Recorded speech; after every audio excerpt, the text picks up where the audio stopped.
Au nom du Père et du Fils et du Saint-Esprit. Amen. La paix de Jésus soit dans votre maison. Salut les amis.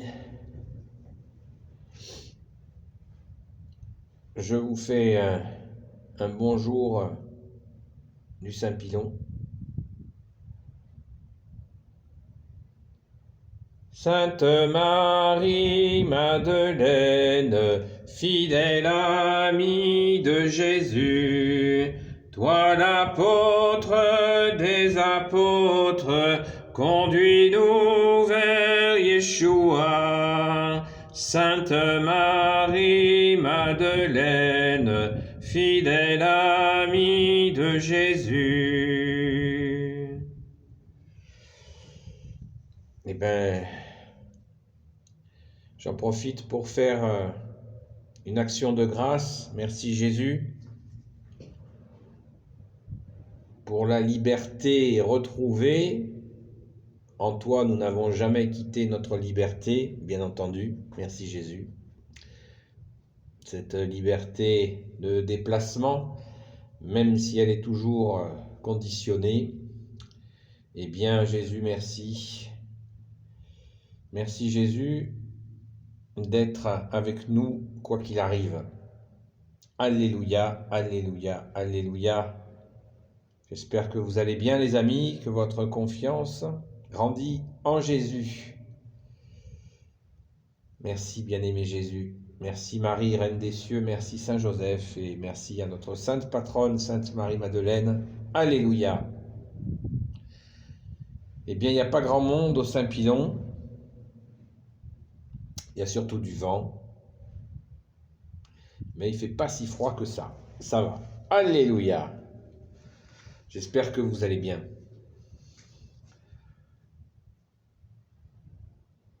Alors, quelques nouvelles des amis de Marie-Madeleine. Eh bien, il y a des surprises qui se préparent pour les prochains mois. Je ne vous en dis pas plus. On verra ça. Il y a de belles choses qui arrivent. Et merci Jésus. Merci bien-aimé Jésus. Alors aujourd'hui, outre ces nouvelles du Saint-Pilon où je vous emmène dans mes prières, merci Jésus, merci à Sainte Marie-Madeleine qui intercède pour nous, merci à toi notre sainte patronne, alléluia.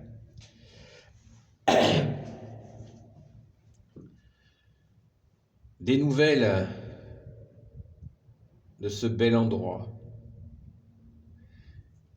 Eh bien, la montée est toujours aussi raide. Et je vous invite, bien sûr, à venir dès que vous pouvez. Si vous voulez l'adresse d'un hébergement sympathique et abordable, eh bien, il suffit de prendre contact avec nous. N'hésitez pas à venir, même en ces temps. Il faut continuer notre pèlerinage de toute l'année et de toute la vie. Alléluia. Merci Jésus. Merci Jésus de nous permettre de te suivre dans la joie et dans ta paix, comme nous l'a rappelé Marie, Reine des cieux. Alléluia. Alors,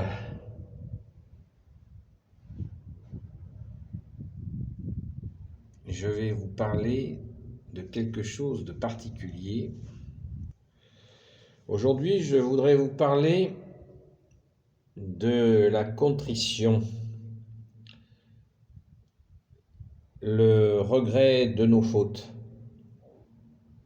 C'est un sujet, je me suis aperçu que je ne l'avais pas abordé, peut-être de façon très rapide. Et pour beaucoup de personnes, il y a un malentendu à ce sujet.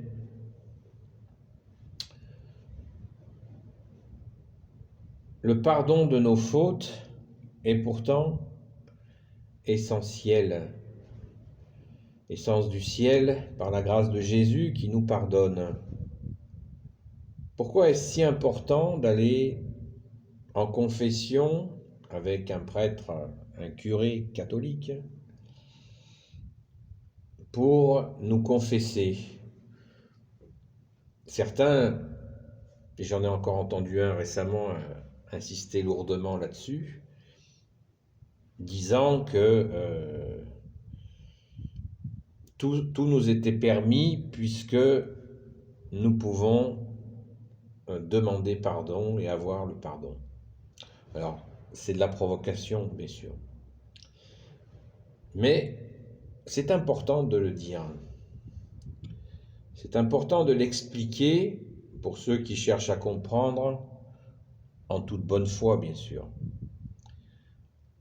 Les personnes qui s'amusent de tout ça, eh bien, qu'ils s'amusent dans leur coin, on n'ira pas jouer avec eux. Ce qui est important dans cette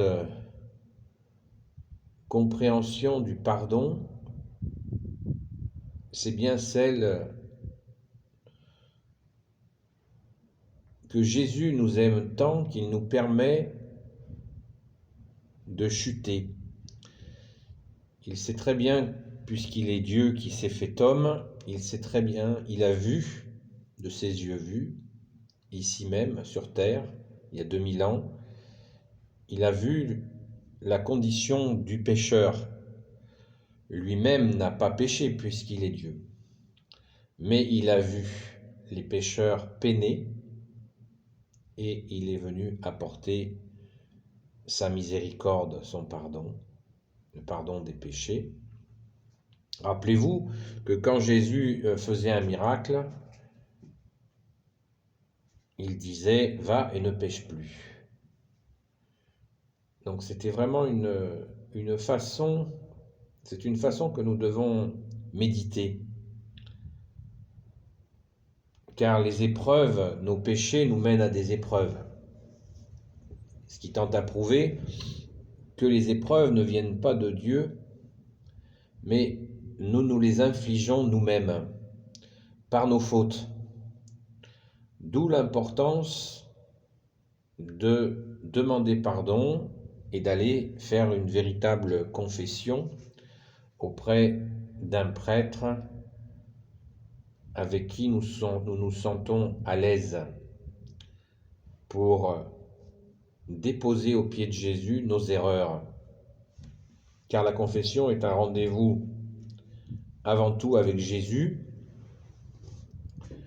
et avec, bien sûr, le curé qui le représente et qui nous donnera le pardon puisqu'il a reçu par Jésus dans le sacrement de l'ordre, quand il a été sacré prêtre, eh bien, quand il a reçu ce sacrement, il a la capacité de délier nos fautes, de nous pardonner, délier ce qui est sur terre et au ciel. Donc, c'est pas une petite affaire. Il faut pas non plus rentrer à trop intellectualiser cette question. Il faut la vivre spontanément, sans chercher à nous justifier de nos fautes. Quand nous demandons pardon à Jésus, il sait parfaitement, Jésus qui connaît les cœurs et les reins, il connaît toute notre histoire. Il voit à travers nous. Et ça n'est pas la peine de dire à Jésus, j'ai fait ça parce que ci ou parce que ça. Non. Il faut déposer ces erreurs, ces moments où nous avons porté préjudice aux autres, et bien sûr à nous-mêmes. C'est ça, demander pardon. C'est le regret de ses erreurs. Et avec modestie, sans acharnement sur nous-mêmes, sans mépris de soi. Il faut le faire avec, avec dignité et non pas dépit, et avec simplicité. Et Jésus nous donne son pardon. Et il faut comprendre une chose, quand nous obtenons ce pardon, c'est qu'il n'y a pas de doute sur le fait que Jésus nous pardonne quand nous faisons une confession sincère, mais il peut y avoir les conséquences de notre péché. Les conséquences de notre péché, on va prendre un exemple simple. Une personne qui est désagréable avec tout le monde se retrouve seule. Eh bien, si cette personne prend conscience qu'elle a été désagréable avec tout le monde, elle peut bien entendu aller demander pardon à Jésus pour tout le préjudice qu'elle aura fait subir à toutes ces personnes. Prenons l'hypothèse où la personne ce soit une confession sincère, Jésus pardonne cette personne, et cette personne va se retrouver dans une solitude. Vous avez la réponse. La conséquence du péché, c'est que cette personne s'était isolée. La conséquence, elle est pardonnée. Jésus l'a pardonnée. La conséquence du péché, c'est que, elle va continuer à être seule.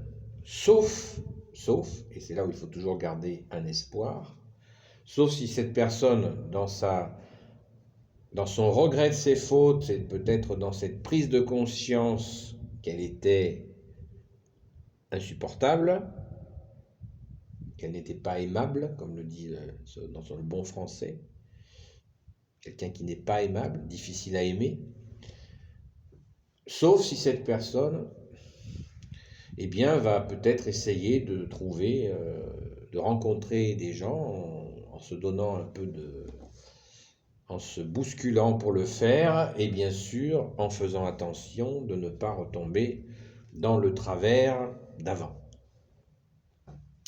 C'est ce que l'Église appelle la conséquence du péché. C'est pour ça que je dis ça, parce que ceux qui se moquent de la confession n'ont pas tout compris. Bon, après, je vous l'ai dit, il y a des personnes qui se moquent, qui sont de mauvaise foi, c'est certain. Mais bon, il y en a qui se moquent et qui s'amusent de ça parce qu'ils n'ont pas compris. Donc, la demande de pardon sincère, le pardon de Jésus, les conséquences du péché, et bien sûr la foi, qui veut dire confiance, que ces conséquences du péché, si nous les avons bien intégrées, que pour éviter de refauter, de retomber sur les mêmes erreurs, ainsi les conséquences du péché pourront être du coup limitées. Donc tout ça est à méditer au regard de notre attitude. Voilà, regardez notre attitude sans trop faire il ne s'agit pas de psychologie, il s'agit tout simplement, comme on le dit couramment, de mauvaises actions que nous avons à déposer aux pieds de Jésus. Les regretter sincèrement pour obtenir son pardon. Voilà quelques pistes pour se préparer à la confession, regretter nos fautes, accepter les conséquences du péché tout en gardant l'espoir. Voilà les amis, on nous présente souvent Sainte Marie-Madeleine comme la pécheresse. C'est une réalité. Sainte Marie-Madeleine représente la pécheresse.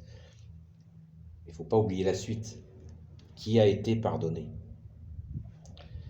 Et voilà un exemple. Voilà l'exemple à travers Sainte Marie-Madeleine, quand elle a rencontré Jésus, qui est Dieu, et son amour, en déposant toutes ses erreurs aux pieds de Jésus, en pleurant sur ses pieds, essuyant ses pieds avec ses cheveux.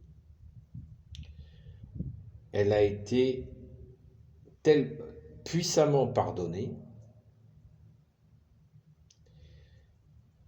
et elle n'a pas lâché celui dont elle a découvert cet amour infini, c'est-à-dire l'amour de Sainte Marie-Madeleine pour Jésus qui est Dieu, l'amour de Dieu. Donc là, c'est vraiment cet exemple puissant du pardon de Jésus qui fait que Marie-Madeleine a vraiment s'est abandonnée totalement, à tel point que Jésus s'est montré à elle la première ressuscitée. Donc là, on peut imaginer qu'il n'y a pas de conséquence du péché dans cette situation, tellement, vous imaginez, Marie-Madeleine, Sainte Marie-Madeleine, qui s'abandonne pécheresse aux pieds de Jésus, et qui, quelque temps plus tard, voit Jésus ressusciter la première. C'est dire comme il est possible, jusqu'où peut aller le pardon de Jésus. Il faut en prendre conscience. Et là, les conséquences du péché ont été littéralement atomisées par Jésus. Merci Jésus pour notre sainte patronne. C'est énorme. Jésus se montre ressuscité à celle qui s'est repentie. Elle s'est humiliée, elle s'est jetée à ses pieds. Il y a aussi là de quoi méditer sur la puissance de la résurrection. Et ça nous donne la mesure de l'intensité avec laquelle nous pouvons demander pardon. Là, avec Sainte Marie-Madeleine, on est à l'intensité maximum. Il ne peut pas y avoir une plus grande intensité puisque cette intensité lui a permis d'accéder à Jésus ressuscité et la première qui le voit ressusciter. C'est inouï, c'est absolument gigantesque, cette puissance de la résurrection. La miséricorde de Jésus a été totale. C'est fabuleux. Merci Jésus. Alléluia. Je vous laisse méditer sur cette résurrection de Jésus, bien sûr, et de Sainte Marie-Madeleine, qui a vu notre roi. Alléluia. Qui l'a vu ressusciter, la première. Alléluia. Voilà les amis, je voulais vous parler de cela ce matin, du Saint Pilon. Je ne vous montre pas l'extérieur parce que il y a un brouillard à couper au couteau. On voit rien du tout. Donc, je vais vous montrer l'intérieur du Saint-Pilon pour que vous voyez qu'il y a quelque chose de nouveau. Merci Jésus, merci Marie, merci Saint Joseph, merci à notre sainte patronne, Sainte Marie-Madeleine. Alléluia.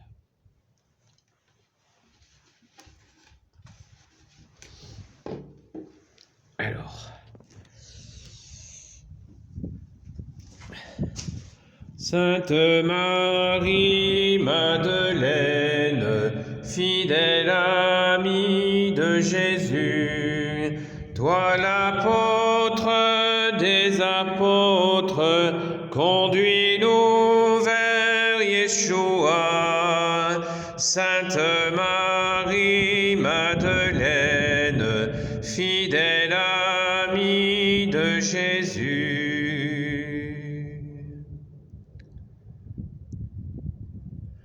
D'un parfum, d'un très grand prix, celle qui a tant aimé, elle embaume son Seigneur, car elle a beaucoup aimé. De ce jour faisons mémoire, car elle a beaucoup aimé. Sainte Marie-Madeleine, fidèle amie de Jésus, toi l'apôtre des apôtres, conduis-nous vers Yeshua. Sainte Marie-Madeleine, fidèle amie de Jésus,